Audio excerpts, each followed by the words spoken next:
شروع اللہ کا نام لے کر جو بڑا مہربان نہایت رحم والا ہے۔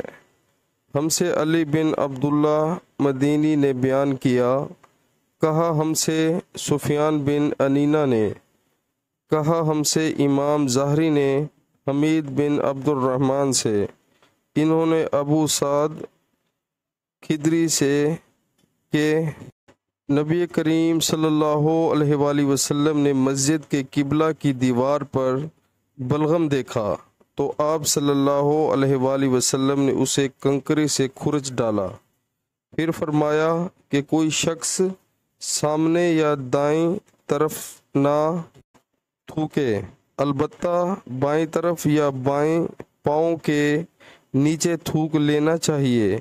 دوسری روایت میں ظاہری سے یوں ہے کہ انہوں نے حمید بن عبد الرحمن سے ابو سعید خدری کے واسطہ سے اسی طرح یہ حدیث سنی۔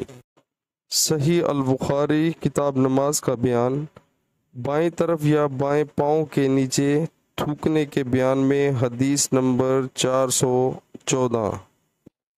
پیارے مسلمانوں، اللہ تعالی ہمیں حدیث پاک سن کر اس پر عمل کرنے کی توفیق عطا فرمائے، آمین۔